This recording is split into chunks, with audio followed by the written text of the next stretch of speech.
What do you think? We got one more in us? We got one more in us? We had to know it was coming. If you were watching NXT, you had to know it was coming. Welcome to yet another Notsam Wrestling emergency podcast. We are off season, but NXT just brought the house down with the show of a lifetime. Welcome to another Notsam Wrestling emergency podcast. I'm sorry if we're wearing you out. We're getting to the point where Notsam Wrestling is going to have to go live for 5. It's an incredible time to be alive as a professional wrestling fan, and it's really interesting because if you listen to Monday's podcast, and I would ask you that if you want to encourage me to continue to do emergency podcasts, do not just listen to this emergency podcast. Listen to this emergency podcast, then go to yesterday's podcast, then go watch the non-emergency Monday podcast, episode 501, and then, I guess you could watch the King of the Ring reaction after that. But you got to watch all 3 shows this week. At least start Monday, Tuesday, and here we are, Tuesday night, Wednesday morning, to talk about what we just saw on NXT. And I tell you to please, if you want to support the emergency podcast, support all of the podcasts, and go back and listen to Monday's show, because on Monday's show, one of my main sort of premises was that it feels like that post-WrestleMania time in the industry is over, and all promotions are pushing towards the summer. I felt that way watching King and Queen of the Ring, when you started to get all these plans in motion for what summer is going to look like building into SummerSlam and then beyond. Felt the same way watching AEW Double or Nothing, when it felt like AEW was putting a new foot forward with the whole Elite versus AEW rivalry, Jack Perry getting lit on fire, MJF returning, Swerve staking his claim, Mercedes Moné winning the TBS championship. But the thing that we didn't mention was that with all this conversation, NXT is not going to be sitting here and saying, I'll just be left out of that. No, you guys got this. We'll just keep doing what we're doing. No. If the industry is pushing forward, NXT is going to push forward even harder. Can you imagine? NXT, quote-unquote, developmental, run by the GOAT, Shawn Michaels.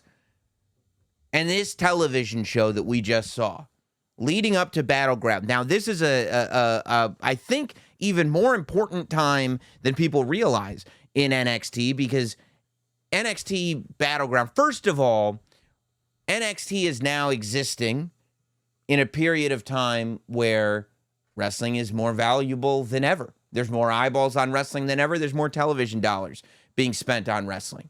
When I say than ever, let's say in the last 2 decades at least, so we don't argue about it one way or the other.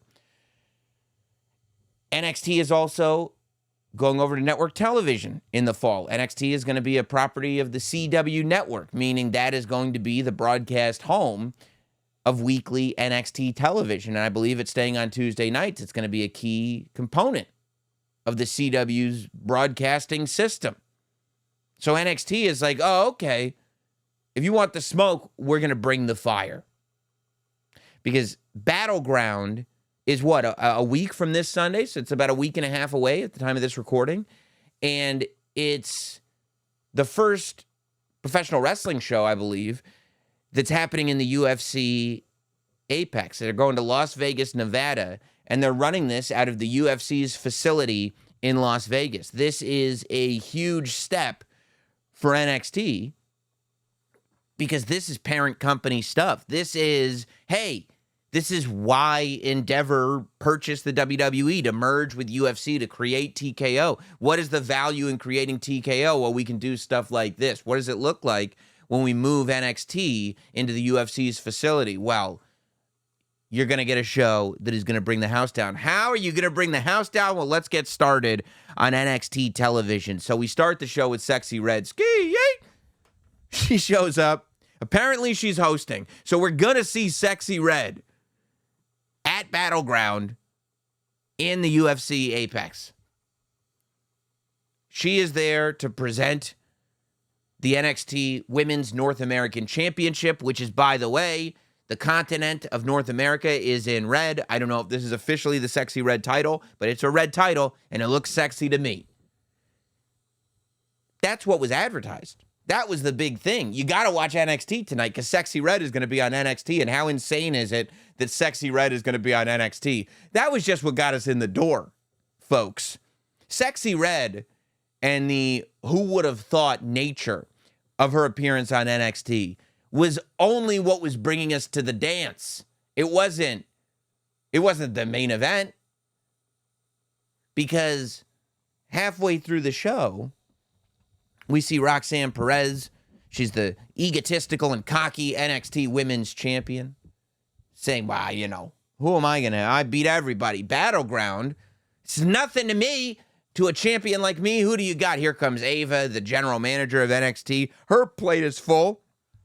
She already was hanging with Sexy Red at the beginning of the show. Now she's got to deal with Roxanne Perez. Roxanne Perez says, who do you got for me? Huh? Who do you got for me at Battleground? And Roxanne Perez says, Ava says, wait till you see this, Roxanne Perez. Music hits. Jordyn Grace's name pops up on the Tron, and the crowd goes wild. What a sound that room made. It's the Performance Center, and it still made this monstrous sound for Jordyn Grace. Jordyn Grace, somebody that WWE fans, that are exclusively WWE fans, haven't seen since the Royal Rumble. But Jordyn Grace, somebody that wrestling fans in general are very, very well aware of. The TNA Knockouts champion, and there was no secret about the fact that she was the TNA Knockouts champion. Jordyn Grace showed up on NXT with her championship title, with a giant TNA logo on the front of it. And she was announced herself as the TNA Knockouts champion. It was announced that Roxanne Perez would be defending the NXT Women's Championship against the TNA Knockouts champion at Battleground. That is tremendous. And not only that, we're going to see the TNA Knockouts champion, Jordyn Grace, in action next week on NXT. And you already, your mind as a fan just starts going crazy with the potential of a partnership going on with WWE and TNA and NXT. Who knows? Will we get other names eventually? Will we get a Killer Kelly showing up in NXT or WWE? Jonathan Gresham, Moose, Eddie Edwards, Josh Alexander, the walking weapon. Josh Alexander. Will he bring the headgear to NXT? I'd flip out over it. What about this? Can you imagine? If we're sitting there one week on NXT and somebody says his name and he appears, I believe in Joe Hendry. They'd go crazy for it. The NXT audience would love it. Tokyo. They would love it. Joe Hendry, it's possible now. It's all possible. We could have returning favorites. We could have Brian Myers back in NXT. We'd have Matt Hardy show up. Dana Brooke was just in NXT. What if Ash by Elegance were to show up? What about Ali, Mustafa Ali, who's been tearing up the indies and now wrestling for TNA? What about Dolph Ziggler? What if the Nemeth brothers, and if the Nemeth brothers were to show up in NXT, would it be Dolph Ziggler? Would it be Nick Nemeth? So many questions, so many possibilities. Now we can have these conversations. Now it's wide open to possibilities. How about this? How about the fact that we're seeing this TNA representation? And of course, it's very good for TNA because it's a ton of promotion. We're talking about it. It's on the WWE's television. It's one big advertisement. But maybe there is a you scratch our back, we'll scratch yours deal going on here. What if we have NXT or WWE talent showing up to a TNA show? What if we end up getting? I saw Justin Wang on Twitter saying, what about Speedball Mike Bailey and Ricochet? At what's the next TNA show? Against All Odds in Chicago, I want to say. It's possible now. What about the fact that you could see Matt Cardona versus The Miz? You could see Matt Cardona versus The Miz. It's on the table. I don't know. Is it realistic? I don't know. But it's all on the table. And just when we thought the table was cleared off, the show is ending with Lash Legend and the NXT champion Trick Williams hashing out what they're hashing out. And there's enough drama going on with Lash Legend and Trick Williams that I go, yeah, I'm interested in the story. I want to see where this whole thing goes. And then, boom! A one-time guest here on Not Sam Wrestling. All ego Ethan Page shows up. Nobody saw this coming. I don't know how come, like, every secret gets spoiled except in NXT. How can NXT pull off as much as they pulled off tonight with no leaks? I don't know. Shawn Michaels must be a hell of a boat captain because there ain't one hole in that thing. Because I didn't hear anybody saying anything about Jordynne Grace being on NXT. I didn't hear anybody saying anything about Jordynne Grace being a Battleground. I knew that Ethan Page's contract and his deal with AEW had expired. His action figure came out just in time. He had just signed a deal independently to do a big rubber guy with the Major Pod boys, Myers and Cardona, Kinnick. But so I knew that he wasn't under AEW contract, but there was no even rumors that he was or had signed with WWE or NXT. And he looks at the camera and he goes, whoop that trick, I'm about to. And smashes Trick Williams. He takes credit for being the one that was taking out members of Metaphor. And I mean, unless you're going to do some kind of triple threat thing, unless you're going to do, it feels like Ethan Page versus Trick Williams may be your Battleground main event. Maybe. I don't know for sure, right? We've got the Good Brothers getting the NXT Tag Team Championship opportunity. We've got NXT Underground, right, with Shayna and Lola. That's the match, right? You've got the women's ladder match for the Women's North American Championship. But now you've got Jordynne Grace versus Roxanne Perez. And you got Ethan Page and Trick Williams starting something.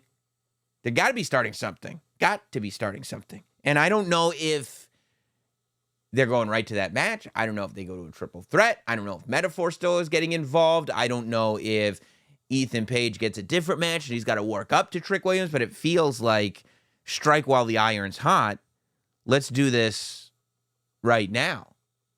And who knows? Who knows what kind of deal Ethan Page has? Are we looking at Ethan Page as a long-term? Like, did WWE scoop him right up when they realized he was not under AEW contract and said, this is somebody we've been looking at for a long time? Wouldn't surprise me at all.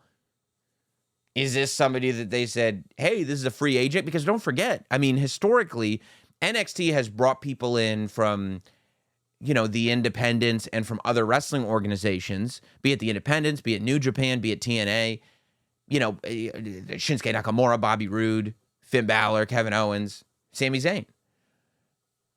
But they've also brought in people with the intention of just using them as one-offs. Johnny Gargano and Tommaso Ciampa were not brought in to NXT to be full-time members of NXT. Samoa Joe wasn't brought into NXT to be a full-time member of NXT. Samoa Joe was brought in to be a draw, not to be part of the system. Gargano and Ciampa were brought in to be some guys with indie credibility that could get good matches out of new people. Things change, obviously, because once you let people as talented as Samoa Joe, Tommaso Ciampa, Johnny Gargano, and whoever I'm not thinking of immediately, once you let those people in the door, they're going to kick the thing down. But is the intention for Ethan Page to have a long run? Is the intention for Ethan Page to just be here for the summer and then we'll figure out what happens next? I really don't know. But I do know it's exciting. And that's the point, isn't it? That it's exciting. Yeah, I mean, even Vic Joseph on commentary going, and the timing was so great when Vic Joseph goes, hey, wasn't he in AE? And then Ethan Page starts talking. We got that close. Wasn't he in AE? We got that close. I am telling you, man. I am telling you. It's time to start shaking things up again. We took a breath. We took a breath coming off of WrestleMania. And now we start moving. I think it's going to be a really fun summer. I think we've only just begun. I can't believe, I swear, you know, emergency podcast era of Not Sam Wrestling, I thought was like, okay, it's an insane schedule with everything else I've got going on. But January to April, if this is going to be the new way, and really this year it was more like February to April, but if WrestleMania season requires emergency podcasts, I can do that and then allow the rest of the year to just play itself off. And here we are. Haven't even hit June. Last week of May. It's a holiday weekend. And I'm on my third podcast of the week. And we ain't even halfway through this week. Who knows what we see next? But I'll be watching everything. Thank you. I can't wait to see what happens. Leave comments. Send in emails. We'll talk about all this as the week continues, and of course, on episode 502 that will drop Monday morning here on Not Sam Wrestling. Don't forget to get your tickets to the Cleveland live show. We're going to be at Hilarities in Cleveland August 1st. That's SummerSlam Thursday, the Thursday before SummerSlam, 7:30 p.m., Cleveland Hilarities. Get your tickets. There's a link at notsam.com. Subscribe wherever you're watching or listening to this, and we'll see you real soon.